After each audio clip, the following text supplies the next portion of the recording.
ተመልካቾቻችን እንደምን ሰንብታችኋል? እንግዲህ የዛሬ ፕሮግራማችን የሚያተኩረው ስኮላርሺፕን በሚመለከት ነው። ይሄ እንግዲህ ለሃይ ስኩል ወይም ሁለተኛ ደረጃ ትምህርታቸውን ለሚጨርሱ ወጣቶች ወደ ውጭ ሀገር ኮሌጅ አፕላይ ማድረግ ለሚፈልጉ አሜሪካን ሀገርና ካናዳ ለእናንተ ኢንፎርሜሽን እንግዲህ ለማቀበል ነው።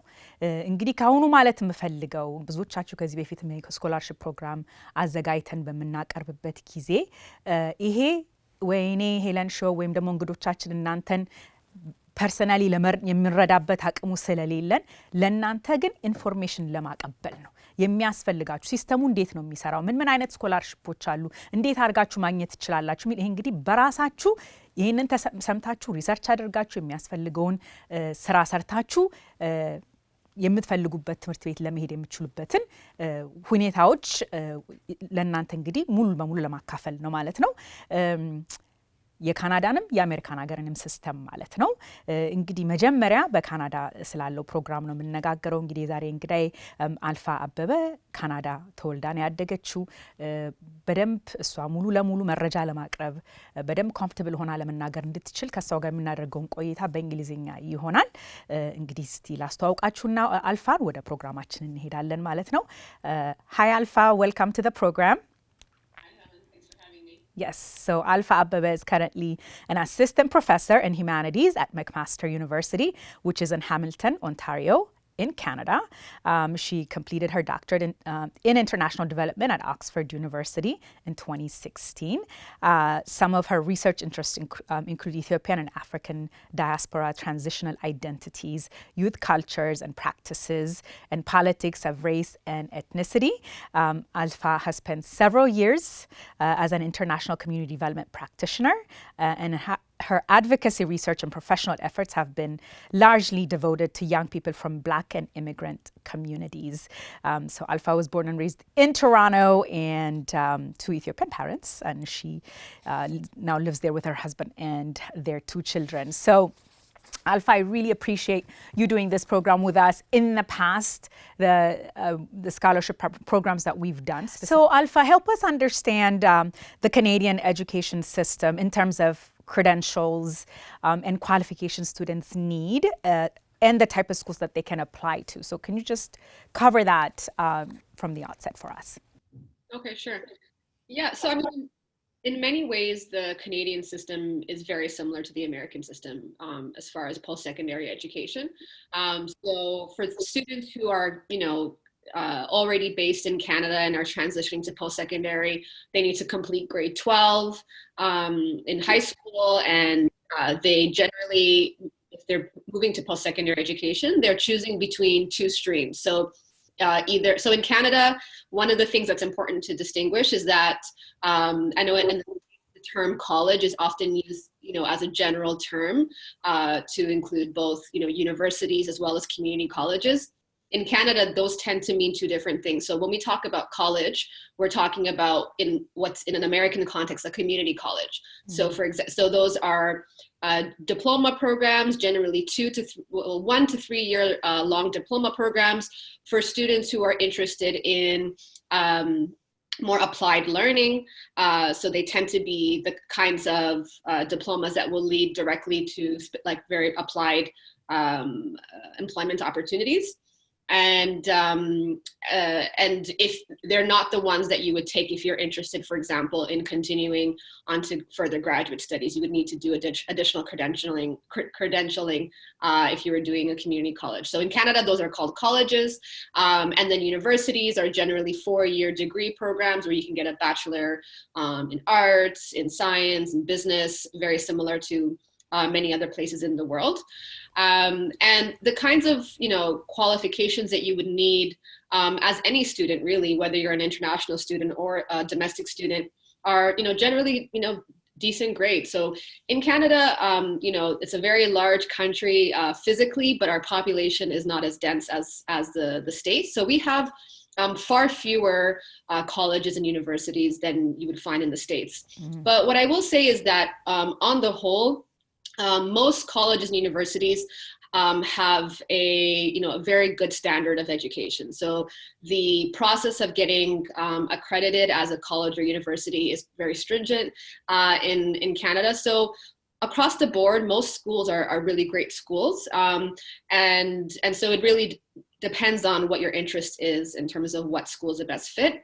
The kinds of qualifications you would need would depend on the program. It would depend on the university or college. It would also depend on the province. So I can definitely talk through a bit more of that as we continue in the conversation. But generally speaking, if you're interested in a particular program at a university, there would be a baseline minimum grade requirement. So you would need to have a certain average, let's say, the equivalent of an A to get admitted. And then most likely a particular grade that they would be asking for a specific course that is or a series of courses that's relevant for that program you're applying to. So if you're interested in, for example, studying in a Bachelor of Science in a particular program like biology, they might want to make sure that your science credits in your high school education are particularly strong. So those are they're very general requirements, but these become much more specific depending on the particular programs you're applying to. So some programs might also be asking for what's called a supplementary application.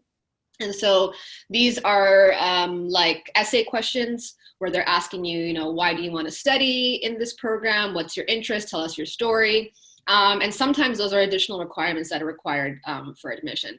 So I'm happy to unpack this a bit further, but I did want to just make that initial distinction as far as the Canadian system. The other thing to remember is that, we have different provinces and territories. And so our province is like the equivalent of a state in the American system. And I would say for the most part, most provinces are fairly similar in structure and the way their post-secondary education is administered. But Quebec, as some of you might know, is a predominantly French-speaking province. And Quebec has a lot of different exceptions and specific requirements, and the way that their credentialing is structured, the kinds of admission requirements they have, the language requirements that they might have, even the visa requirements are often very different than other provinces. So that's just for anyone who maybe speaks French and might be interested in studying in a French college or university. That's something to think about, that the Quebec system is quite different, although I should also say there are English colleges and university as well in Quebec. So anyway, okay. We can talk more about that as we can. Sure. So do all the provinces and territories in Canada have the same educational system or the same application requirement, or it depends on the subject you're choosing, or how does that work? Yeah. So I would say, like I said, so the Quebec tends to be quite distinct. And, like I said, there are some very well-known English-speaking universities, for example, in Quebec, like in Montreal, there's McGill University. And so there may be people who don't speak French who are interested in a university in Quebec. And then for those people, I would strongly urge you to, I don't have a lot of detailed information about the Quebec system. I would strongly urge you to make sure you have a very detailed picture of what it takes to study in the Quebec system. The other provinces tend to be fairly similar in terms of the standard application processes and requirements. With that said, I will say that like I said, Canada is a very wide country, and all the provinces and territories have very unique identities and histories and industries, and those have an impact on the kinds of cultures and focus areas and specialties that their particular colleges and universities might have. So for example, on our East Coast, in provinces and in cities on the East Coast of Canada, you might find more universities and colleges that have a focus on agriculture, for example. And so I know that I've seen and I've heard of a lot of Ethiopian international students who have an interest in agriculture and horticulture who get scholarships or pursue post-secondary education on the East Coast of Canada. On the West Coast, where you have like the Rocky Mountains and a lot of the forests and the coastline there, There's often particular specialties in, let's say, forestry, for example. And so this doesn't mean they don't have the other programs as well. It just means you might have a stronger focus area on those subjects, and potentially more scholarships in those areas, and more of an interest to drive some international students to those programs as well. In the center, like in provinces like Ontario, where I'm from, you have much more dense populations, more metropolitan cities like Toronto. A lot of those universities have really strong focus areas on, business and social sciences, and the sciences as well. So I would say that there are those kind of particular identities that colleges and universities might take on depending on those histories. And so if you have a really strong interest in a particular field of study, it's definitely worth trying to figure out, where the best place to do that might be. But that being said, most universities and colleges have, a wealth of areas that you can study in. And even within each province, you might have a particular college or university that has a particular specialty. So it can be very overwhelming for sure, especially if you're not already based in Canada.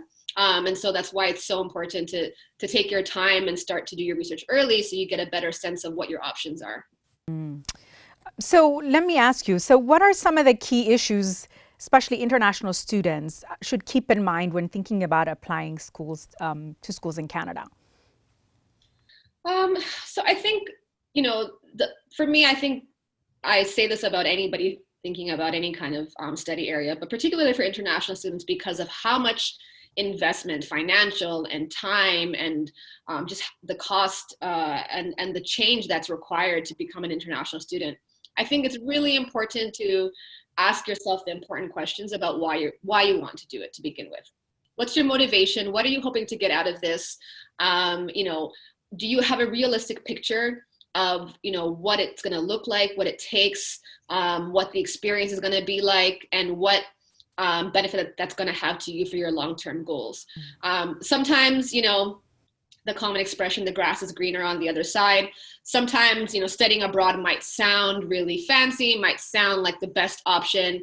And it might look like everybody who studies abroad is necessarily having a better experience than you. And I don't think that's always the case. So I think it's really important first to ask yourself those important questions, and make sure you've really built in enough time to get as much information as possible, and from a lot of different ranges of sources of information. So your sources of information shouldn't only be, that one friend, who went to study abroad, right? Or whatever you've seen on social media or on the internet. You want to be looking at official websites. You want to be talking to the administrators of particular colleges and universities. You want to talk to people who studied abroad and came back to, to Ethiopia, for example, to get an understanding of what their experience was like. So it's important to start early. You start to plan, at least a year in advance before you're hoping to go abroad. And the other things to begin to ask is, what kinds of support systems will you have, if you're successful and you do get, an opportunity to study abroad. Canada is a cold country. Most of Canada is a pretty cold country. So are you prepared for the climate? Is that something that's going to have a real impact on you and your lifestyle? These might seem like small things, but they can become, really impactful in terms of the kind of experience that you have. What kind of financial resources will you have? Generally speaking, obviously most people are hoping to get scholarships if they're going to study abroad, but some people might also be looking to, use maybe their resources and money from their family, and you may be able to find enough money to get you there and to maybe pass the visa requirements, but is that enough? Have you looked at the cost of living in the city that you're planning to go to? And will you have enough, support system, financial as well as social? Is your intention to stay in Canada or in the States, or is it to return? So it's important to ask these initial questions, because I think the more information you have, the more you ask these questions, the better prepared you are, if you are successful in studying abroad. That's great. Let's take a quick break, and when we come back, we'll talk about requirements for admissions. We'll be back. We are back from our break and continuing our conversation with Alpha Abbebe about the Canadian education system. So what are some of the requirements for admissions into Canada universities or any Canadian universities? So like I said, I mean, obviously you need to have strong grades, whatever it is, especially as an international student, you know, there might be a higher threshold for the grades that you have. If you're studying in an international school, then it might be easier to translate those grades. But if it's not an international school, make sure you've done the research to figure out what the equivalent might be and how the Canadian government or universities and colleges might interpret your diploma, your high school diploma, and your examinations to make sure that they recognize those and they translate to a similar system. A language proficiency test is generally required. And so those differ depending on the school, depending on the provinces. So there's I believe, IELTS. There's also the TOEFL. And so make sure that you've built in enough time to take those language equivalency tests so that you have those prepared for you. There's also, sometimes people forget that there are also fees associated with applying. And so these application fees tend to be anywhere between 100 to 200 Canadian dollars, I think, per school for international students. And so if you have lots of, you know, financial resources, that might not be a concern for you. But if your resources are limited, you want to make sure that you've put a lot of thought into which schools you're applying to so that your money is put to good use. And things like the study permit and visas and all of these kinds of things at the government level tend to come second. So once you've completed the process of applying to a Canadian university or college and you've been admitted, you have an offer of admission from one of those, then you would use that in addition to the other requirements that the Canadian government might ask you for to apply for a study visa. So those are the basic requirements. Now, each particular school, each particular province may ask for additional pieces of information. And so it's so important, as you mentioned at the beginning, Helen, that each family, each student who's interested in studying abroad has really taken the time to look at the detailed information that's available online. You know, most of this information is available online at not only the government level, but make sure you're looking at the university level as well.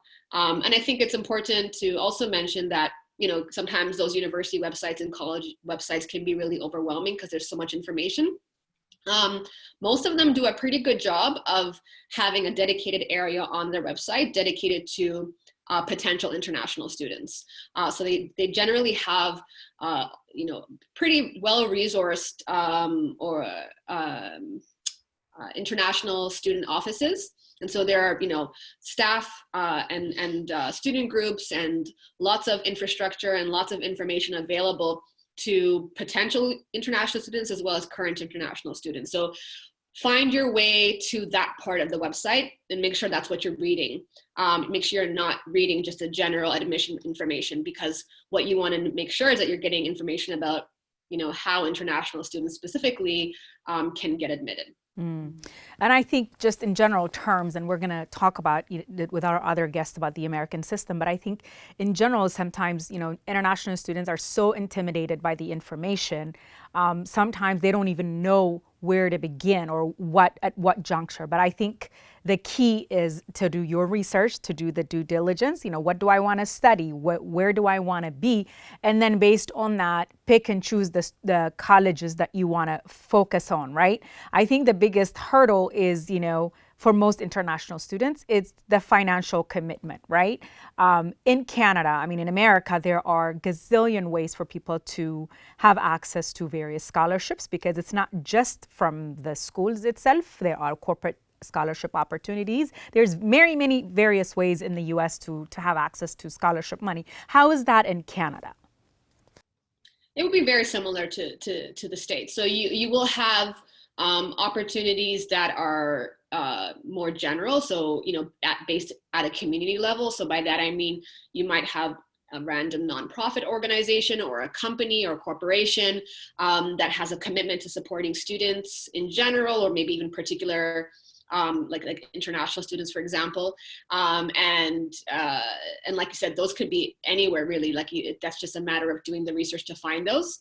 And then you also have school-based, scholarships. And it's also worth noting that even at the school level, there are different bodies within the school, the college or university, that offer scholarships. So there might be at the admission level. So that means as a student applying, you may be automatically considered for a certain number of scholarships that particular school has dedicated for international students, for example. So let's say if you're, a very stellar student, you have really, really great grades and a great application package, you might be automatically, offered a particular scholarship. But it's worth noting that those are very few.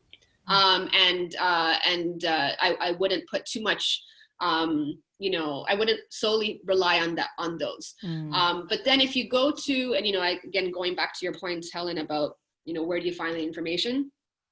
All schools will have a part of their website that's dedicated to finances. So finances, fees, bursaries, and scholarships. Generally, it's called something like that. And so a lot of schools have a really, really great, system on their website to use like a search function to figure out what kinds of scholarships are available at that school. And so, again, make sure you've exhausted all your options at the school level as well. There are sometimes government level scholarships. So the government might have there are particular offices within the government structure that might, by that I mean the province or the federal government, that might also have a commitment to international students and studies. And so there really are a lot, like you said. My advice would be, first of all, going back to some initial advice I gave, the more time you give yourself, the better prepared you'll be, because there's so much work involved in all of this, right? Each scholarship, even if it's only offering $500, for example, will probably ask for the same amount of information as a scholarship offering $20,000, right? Which is all your application material, a statement, a personal statement telling your story, maybe reference letters, transcripts with your grades. So there's so much information asked. So I think the students who I know who've been able to be really successful in getting scholarships are the ones who were very systematic and prepared to apply to many different scholarships. And so what that would look like would be, let's say, start working on a personal statement. And a personal statement, it's important that you're writing in a way that will be compelling for people in a North American audience. And so, there's a particular way that North Americans tell their story, their life journey. So go online, there's so many resources and sample personal statements, for example. And so, you want to maybe have like 3-4 versions of your personal statement that's telling a story about, who you are, what's your background, what's special about you, why you're interested in studies in general, why you're interested in a particular area of study, what's your future goals. You want to have that kind of raw material available, and then you can kind of cut and paste it and begin to kind of tailor that material for particular scholarship opportunities as you find them. You want to be organized and make sure you have any kind of letters of recommendation that you might need prepared in advance. And so basically you want to have that folder on your desktop ready and a spreadsheet ready with, all the scholarships that are available. What's the deadlines for them? What are the requirements? And then you can become, really systematic about the way you're applying, because I think the trick is that the trick to success is probably going to be about volume. So the more opportunities that you apply to, the better chance you'll have at getting, a few of them and having enough resources to further your studies. These are all great information, Alpha. Thank you so much. I appreciate it. I think for most people, it's really just beginning the process. I think it's just, either they think, oh my God, this is going to be artists. If there isn't anyone to help me, I'm not going to be able to get in. But, the system is set up, in Western world where it's really about the due diligence on your part. It's not someone holding your hand and taking you through the process, whereas you getting that information and using that information, just to make sure it pushes you further and be able to do the work yourself. I think that's the biggest challenge, coming from Ethiopia. And I can understand, I went to school in Ethiopia many years ago. It just doesn't really, the education system doesn't really prepare us to be able to have all of the prerequisites that we need for higher education. But at the end of the day, like you said, personal statements are compelling stories about yourself and why you are who you are. I think it appeals if we can write it and if we can present ourselves in a way, like you said, that would appeal to the Western audience. I think people have a much better chance of getting into these systems. So thank you so much for your time. I know if we have more time, we would be able to discuss it in much more detail, but we appreciate your time on this. Thank you. You're welcome. All right, so we'll be back after a quick break. Stay with us. We're back from our break, and our second guest now is Sion Bizwayo. She's a fellow at IEA Council, which is the Institute for East African Council for Higher Education. Welcome, Sion. Thank you for having me. We're now going to talk about the American college or university system. Basically, overall, what scholarship opportunities, what is the process, what do the schools in the United States look for, what are some scholarships that you can get to be able to attend colleges here in the US. And so I have a few questions for you, Sion. Before we move on to a lot of the detailed questions, tell us a little bit about what IAEA Council does. You guys are based here in Washington, D.C., so if you could tell us a little bit about that, that would be great. Sure, thank you for having me, Helen. So the Institute for East African Councils on Higher Education, IEA Councils for short, is a nonprofit specializing in college access for immigrant and first-generation students of East African heritage, like you said, mainly in the DC metro area. We are strong advocates of higher educational access and persistence, and we provide a historically underserved student population with culturally personalized support, guidance, and mentorships. At IEA, we want to expand students' horizons while combating the tragedy of undermatching low-income yet high-achieving students. We work in partnership with a number of elite colleges and universities who rely on our guidance and insight to prepare our scholars for these rigorous schools. As you may know, we have students at every Ivy League in the country, and in many cases, we have multiple students enrolled at these colleges. Our partnership is essential to not only help facilitate admissions, but to help students make the emotional and cultural transition into the university. And the schools rely on us to provide fitting candidates. Essentially, we want to ensure that the East African communities residing in the United States cultivate to their full potential. That's great. So when do you guys say that high school students should start preparing for college? Is it junior year? Is it senior year? Is it sophomore year? When should they start thinking about how to prepare for college? It's certainly never too soon to keep college in mind, especially as students register for AP classes, extracurriculars, and summer programs. Okay. Since they can affect college admissions, but college application planning should certainly start early in the summer before the senior year of high school. Got it. And so what does comprehensive college planning from your perspective look like? Or what should it look like? Especially, keep in mind in the back, international students, because we are, majority of our viewership is also in Ethiopia. So what should comprehensive college preparation look like for them? So comprehensive college planning often requires both quantitative and qualitative assessments. So the qualitative elements are attributes like who the student is outside of school, how they spend their time, what their values are. Do they babysit their younger siblings? Are they in student government? Do they volunteer at church? And then the quantitative side, as many people know, your GPA, your test scores. So for planning ahead, meeting deadlines, and a lot of research while keeping in mind the time a student needs to really reflect their personality on these applications. Another pretty important component is the recommendations. Students want recommendations of varying degrees and not monotonous. So it's vital to identify your recommenders early and to keep track as community leaders and teachers may also be writing recommendation letters for multiple students. Okay, what would you say are some important things that students should know about applying for scholarship? So it's very vital to know that scholarships can either be merit-based, taking into account a student's grades and test scores, or need-based, taking into account of family finances. So I understand that that'd be very important for international students, especially as it is so expensive to come to the US for school. So students should keep in mind how they qualify for these very different kinds of scholarships. They should also know that some scholarships are given internally by the institution when you apply, and those are often extended at the time of admission. There's also a good deal of research required, but there are many external scholarships available, like the Coca-Cola Scholarship, the Jack Kent Cook, and the Jackie Robinson Foundation. Those are just a few examples, but there's many available.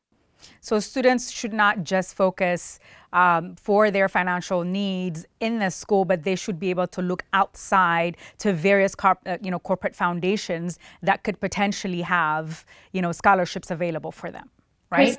There's scholarships available for STEM and for girls who are going into STEM, and just very specific scholarships. And those are the ones students should look out for. And they should just make sure they know how they qualify for these different scholarships. Do you know if these scholarships, especially the ones with different foundations like Coca-Cola, they're open to international students, or is it just for US-based students? So Coca-Cola, Jack Kent Cook, and Jackie Robinson are essentially for US students. However, through the State Department and through search engines like internationalstudentscholarships.com and Niche and different websites, you can find scholarships that are specifically for international students. Okay, great. That's great. So what are some misconceptions that you guys think students have when they start their college application process, or even just the college search process? So a misconception that we run into quite often is the belief that a student's academic credentials exclusively determine the admission process, especially when it comes to their dream schools, these elite institutions. What students sometimes fail to realize is that elite colleges and universities want to know who you are as a person. This is why the personal statement and supplementary essays are very important. Another misconception is that test scores can make or break your chances of admission, which is false, and it's especially false now where a vast majority of schools have become test optional. That means you don't necessarily have to have an SAT score, or if there's an international students, those international tests, some schools may not even ask you to submit those scores, is what you're saying. Precisely. So you can find that information on the school's website, but it's a great majority of schools that have become test optional due to the pandemic. My daughter is in this process right now. She's actually working with you guys, and she has a lot of cousins that are in college right now, and some of them say, "Oh my gosh, even though they say it's test optional, you should still go ahead and submit, because if you don't submit, then the school think, what is she hiding, or why is she not submitting the score?" Is that a misconception, would you say? That is a misconception. And I've worked closely with college admissions officers who visited IEA, and they have made it clear that test optional really does mean test optional. If you have a score you're confident in and it's safe to take the exam, you should submit your scores. However, I would take that time that a lot of people have to really invest it in other aspects of your application, whether it's describing your extracurriculars or just spending more time on your personal statement and supplementary essays.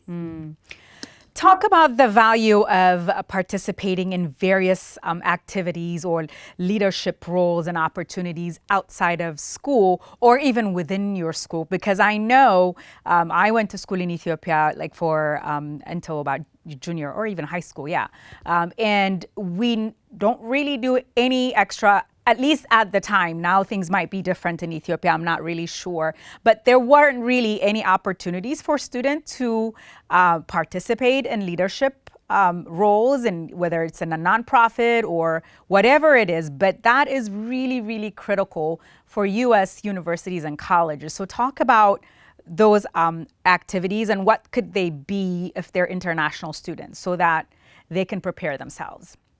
Certainly. So I'll talk first about the extracurriculars and then how we can tailor it for international students second.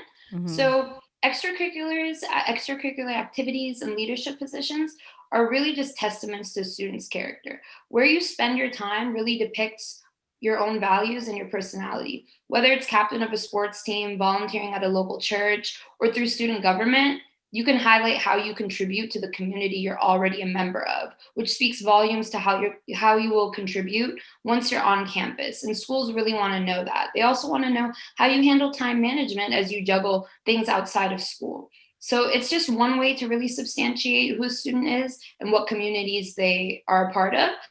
And for international students, I know that in a lot of families, the eldest sibling tends to take care of their siblings, which some international students may not think that that's an extracurricular activity, but it is.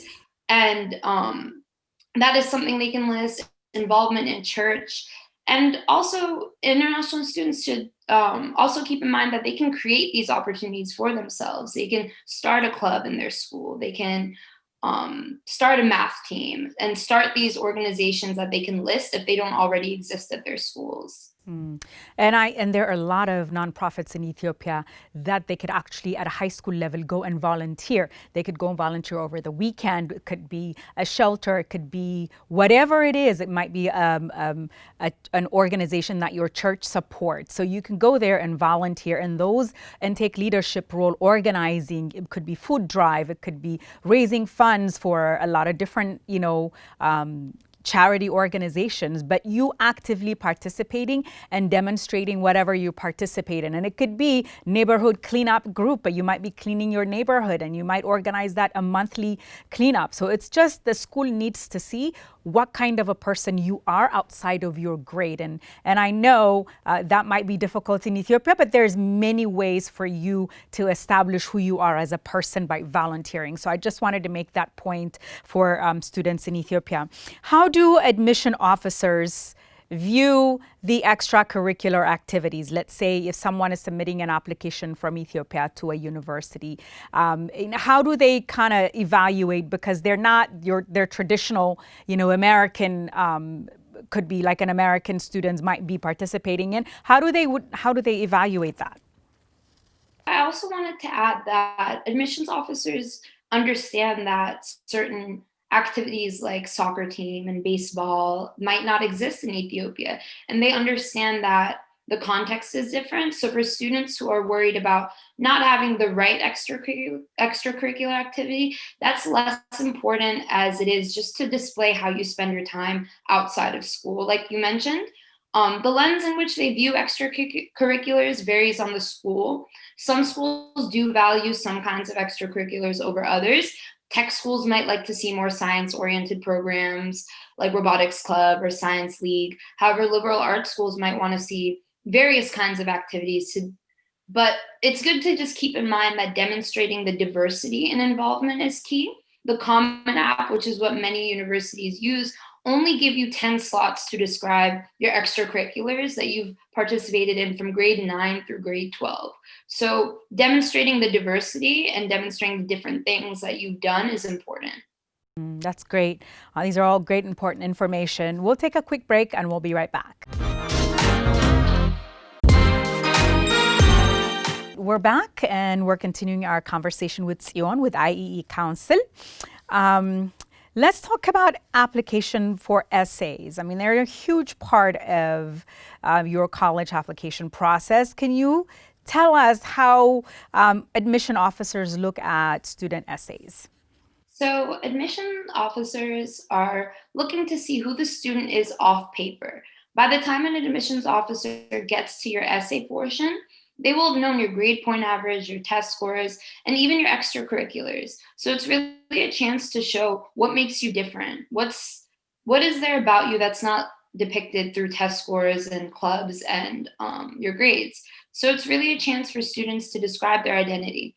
What obstacles have they faced and overcome? Is there something about your cultural background that's integral to who you are today? What are your ethics, your interests? These are the kinds of things that are asked in those essay prompts. But it's also very important to select the question prompt that resonates the most with the student so that they may highlight their own attributes. So certain essay prompts, especially for international students, they should recognize that they might be geared towards US students. So trying to see the prompts that they see themselves in is important. Yeah, and for international students, please make sure you do you have someone review your essays. It's very important that it is clear, it's concise. There are no errors, there's no spelling errors, punctuation errors. So you've got to really make sure that you review. Maybe have your English teacher review it for you. It's very, very important. The quality of your essay, the content of your essay is on point. Let's talk about college interviews. I know in the age of COVID right now, all these interviews I would imagine are being done virtually. And for international students, it would still be done virtually whether you have COVID or not. So talk about the interview process. What should students be prepared for? What kind of questions do interviewers traditionally ask? So students should be expected to answer why they want to attend that college, not necessarily why they want to go to college in general, but admissions officers really want to hear what is it about their school that makes you want to attend it. And they also should be willing to explain their strengths, their weaknesses, any part of their application that they'd like to elaborate more on. It's really a great chance to do that and answer the questions you're given directly. So the interview's purpose is to essentially correlate the student's application to their persona. So the college interview is very much so synonymous with any other interview process. And students should be able to identify the factors that they like about the school, involvement that they had, and also just be prepared to answer questions about their academic portfolios as well, especially for international students. Their classes might be called different things, or their grades might be displayed differently than US schools. So as long as they're prepared to answer those questions and make the best case for themselves. Yeah, and you can practice that interview with a parent or with someone from your school just to make sure that you feel comfortable having those kinds of conversation with interviewers. So you're just putting your best foot forward. So practicing would be very helpful. So another question for you, Sion, when applying early decision or early action, does that give students a leg up, or does it matter, or it doesn't matter? So in some cases, they do. It's dependent on the school and how many slots they allot for each admission cycle. There are some instances as well where students may not be admitted during the first cycle or the early decision action cycle, but they get deferred and admitted to the next cycle. So unfortunately, schools aren't very clear about this. Yes, in some cases, early action and early decision do give a student leg up, but it's dependent on the school and how many slots they allot for each admission cycle. There are some instances where students may not be admitted during the first admission cycle and they're deferred towards the next. However, schools don't make it very clear, and it just depends on the school. All right, so let's talk about financial aid. Is financial aid primarily in the U.S. need-based? If it is need-based, is it just available for U.S. students, or do international students have access to financial aid? All U.S. colleges and universities use federal student aid application called FAFSA to determine financial aid. Unfortunately, that is closed off for U.S. citizens and permanent residents. For international students, they should primarily look at universities and colleges that offer to cover 100% of need-based financial aid. So those schools will take a look at the need that international students have. But not all US universities and colleges are need-based. And in those instances, there are merit-based scholarships where international students can apply based on their grades and test scores. And other universities also offer grants and loans as forms of financial aid. But your entire college package can incorporate grants, loans, and scholarships. So let me ask you, IE Council works with a lot of different colleges and universities. There are the elite Ivy League colleges, but then there are a lot of other second tier, I don't know if you want to call them that, but there are a lot of other small colleges and universities throughout the U.S. that are looking for diversity, that are looking for a different type of student body to pull from. So tell me about the value of looking at these colleges and universities, and also, what are some financial packages that may be available that students may not think of, because usually people automatically think about, these big colleges and universities to apply to, but there is value in looking at small colleges, rural colleges that are looking to diversify their student body. Can you tell us a little bit about that? I sure can. So oftentimes it's the small private universities that have the funds and the funding to provide these need-based scholarships. A lot of large universities have a lot of students and larger pools of students to select from. So I think international students should be very open-minded in the schools they apply in. Community colleges, smaller universities.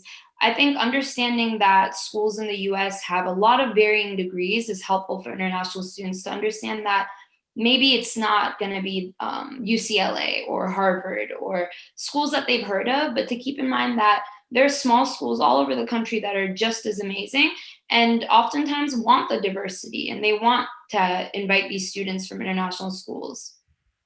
That's true. And since they are private colleges, they have funds that may be available for them that the bigger universities don't have, right? Precisely. Okay. So for international students, I think we talked about it just briefly, and maybe if you could say it again. As for them, researching scholarship is probably the hardest part, and I want to make sure, like our viewers right now, IAE Council is just one organization. They have obviously limited resources. They're not able to help, hundreds of students. So we're giving this information for you to get out there and research and find for yourself, what may be out there. So if you could give some pointers for international students that are watching this program, where could they look for scholarships or for some financial aids? So we work in partnership, IEA councils in our own context. We work in partnership with the majority of the colleges that our international students are admitted to. For many other international students, websites like FastWeb, Niche, internationalscholarships.com are great search engines for international students to find scholarships. They should also look to the US State Department for State Department funded scholarships. And those are ones that they might even match you up to the school themselves. And because you're going through the State Department, it might be helpful for visas as well. And yep. That's great. That's great. And so what documents, just if they're preparing, let's say they're a junior and they're in Ethiopia or anywhere else in Africa, and they're looking at colleges and universities, what type of documents should they start collecting so that they know, or they could present for them to become eligible for whatever financial aid, or even to just apply for colleges? What documents should they have or get prepared for? I think certainly their high school transcripts, to have their transcripts in full. And even in the US, we send our transcripts very early. However, for international students, I think making sure their transcripts are available electronically and having them ready to send to schools as early as possible is important. Test scores as well, having their test scores ready. And besides that, mainly their college application materials. And for financial aid, I guess for scholarships, for need-based scholarships, having their family finances. So whatever version of, I guess it depends on what the school asks you to present when it comes to scholar for financial aid, and schools will let students know what documents they need. So looking at your school's page, one school might need different documents than the other. So for students, just to help them with their research, how is there a place, is there a website that they can go to see, what private colleges, smaller private colleges are out there for them to look at? Is there an area that you recommend or that you send IE students that, have them look at? Is there a place, or should they just research just private colleges in the US? I think that research and using College Board, which is the US version of where they will give you statistics on this school. And oftentimes they might have small statistics at the bottom about international student enrollment. And I think it's really good to see how many international students attend the school you're interested in proportion to the student population. That's also very important. Just if that university only offers maybe 50 slots for a student population of 10,000 for international schools, you might realize that that's a very small pool of students that might not be worth all your time and efforts when there's other schools that have 3,000 international students. So the College Board actually lists all the private colleges and universities in the U.S.? College Board does have all the schools and universities. And not only that, it's a great resource. We're listing here the website, so you can go out there and look at it and see what each university, names of universities and colleges in different states. Make sure you can focus, especially for international students. A lot of these small private colleges is really the way to go. So go into College Board website and learn about these colleges and universities. Thank you, Sion. Is there any advice or any final thoughts that you can share with our viewers? Sure. I think just knowing that colleges are looking to get to know you and they're looking to get to know what you have to offer, and to also be very open-minded in the college process. Nothing is necessarily as students expected. A lot of our own students at IEA councils have completely shifted their perspective of college between now and when they began with us in August. So research, learn, and just be eager to learn about schools and realizing the differences between schools. Yeah, that's great. Yeah, we're in the age and time where you have Google. Anywhere else in the world, you can go online and research, and you can find all this information. You don't have to email me. You don't have to email her. All this information that you're looking for is out there. Be bold. Go after whatever that you're interested in. If you don't research, if you don't ask, you're not going to know. So please make sure that you research as much as possible, and good luck with your college endeavors. Thank you, Sion, for your time. I appreciate it. No problem. That's our show for today. We'll see you next time. Thank you.